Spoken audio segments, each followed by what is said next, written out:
Salve meus alunos, salve assinantes do Clube do Direito, me chamo Francisco Mário, professor de Direito Constitucional e a gente vai conversar hoje sobre um tema importantíssimo para quem quer se aprofundar do direito constitucional, para quem é estudante, para quem faz concurso, enfim. Vamos aprofundar o tema relativo à teoria geral dos direitos fundamentais. No Brasil a gente é muito deficiente na formação de uma teoria geral dos direitos fundamentais. Até por um pouquinho de culpa do nosso Poder Judiciário, que ele costuma decidir casuisticamente. A gente formar uma teoria dos direitos fundamentais é importante, galera, porque compreender direitos fundamentais é compreender uma das principais funções da Constituição, que é concretizar justamente esses direitos, ok? Então vamos tratar do tema, vamos conversar sobre o assunto, vamos aprofundar a matéria, vamos aqui para o material. Então estão aí minhas redes sociais, pessoal, Quem quiser me acompanhar, fique à vontade, sempre costumo dar dicas. E nosso primeiro passo é compreender a diferença entre direitos fundamentais e entre direitos humanos. Vem para cá. Olha só, é muito comum tratar o termo direitos fundamentais e direitos humanos como se fossem a mesma coisa. Existe até uma tendência na uniformização desses conceitos. Alguns autores até falam direitos humanos fundamentais, mas de modo mais técnico, utilizando a doutrina clássica, a gente vai diferenciar esses conceitos. E a gente não vai confundir direitos humanos com direitos fundamentais, ok? Quais são as diferenças básicas de um direito humano para um direito fundamental? Olha só, quando a gente fala em direito humano, direitos humanos, a gente está tratando de um direito positivado no plano internacional. Ele é supraestatal. Ele não precisa estar reconhecido na ordem jurídica interna de qualquer Estado soberano, porque ele é reconhecido no plano supraestatal, no plano internacional. Diferente dos direitos fundamentais. Quando a gente fala em direitos fundamentais, é aquele direito que foi positivado internamente. É aquele direito que é reconhecido no plano interno de um certo Estado soberano. Então, observem só. Direito fundamental em um Estado soberano A pode não ser um direito fundamental num Estado soberano B. Imagina o seguinte, igualdade entre homem e mulher é um direito fundamental reconhecido pela maioria dos Estados soberanos. Mas alguns Estados soberanos não reconhecem internamente esse direito. Em razão disso, em alguns Estados soberanos ele é um direito fundamental, em outros não. Embora não haja nenhuma dúvida que é um direito humano, porque ele é universalmente conhecido no plano internacional. Então essa é a primeira diferença importante entre os fundamentais e os humanos. Uma segunda diferença importante é o documento que positiva esse direito, ok?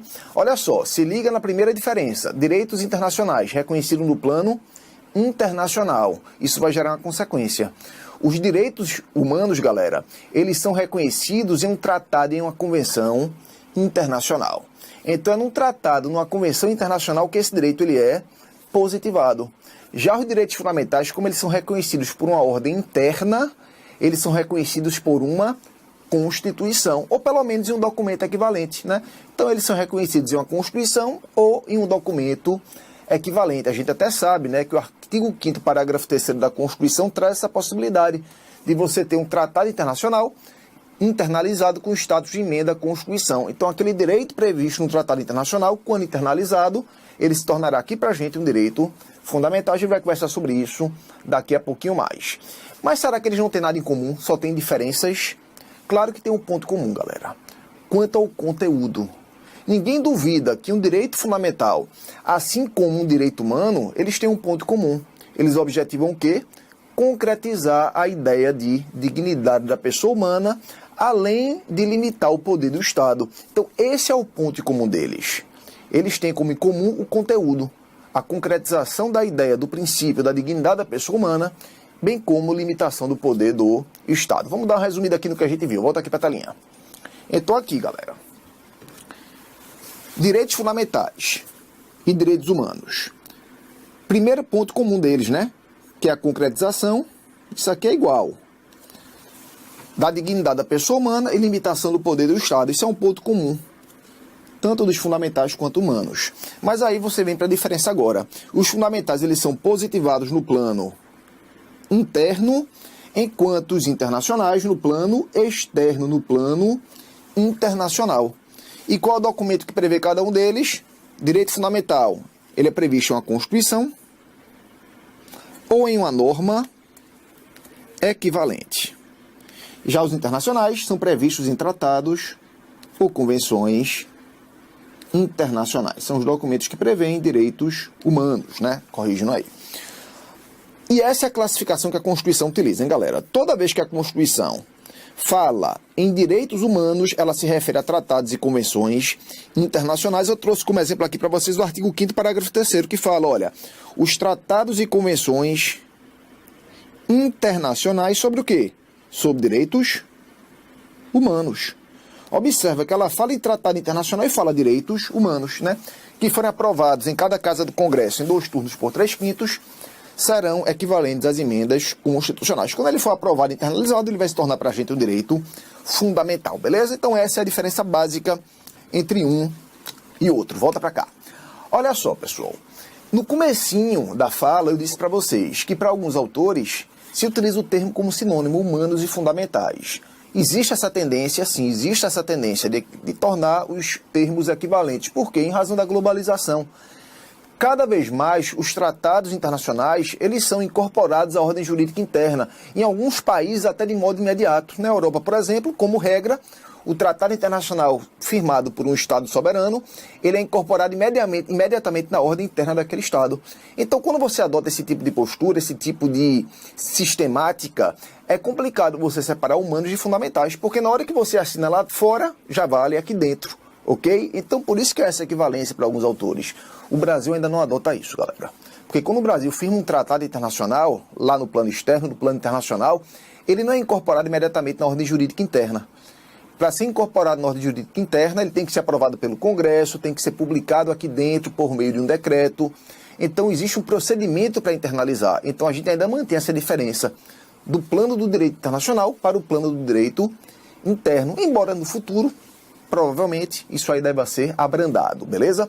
Entretanto, para a gente ainda vale essa diferença, então a gente vai trabalhar com essa diferença para a gente poder formar uma teoria dos direitos fundamentais. Visto que diferencia um do outro, vamos dar um segundo passo. Vamos conceituar agora o que são direitos fundamentais, galera. O que é que vem a ser direitos fundamentais? Essa é a nossa segunda pergunta. Agora eu vou voltar aqui para o materialzinho. Então, olha só. O que são direitos fundamentais? Para a gente falar em direito fundamental, a gente tem que compor a ideia de fundamentalidade material com a fundamentalidade formal. O que é que significa isso? O que é que significa isso? Olha só, quando a gente fala em fundamentalidade material, a gente fala de conteúdo. Do que o direito trata, do que a norma trata. Quando a gente fala em fundamentalidade formal, a gente fala do seu formato. Que tipo de norma traz um direito fundamental?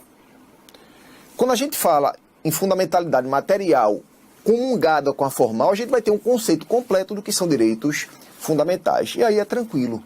Com relação ao assunto, ao conteúdo, a fundamentalidade material, a gente até conversou já sobre isso agora há pouco.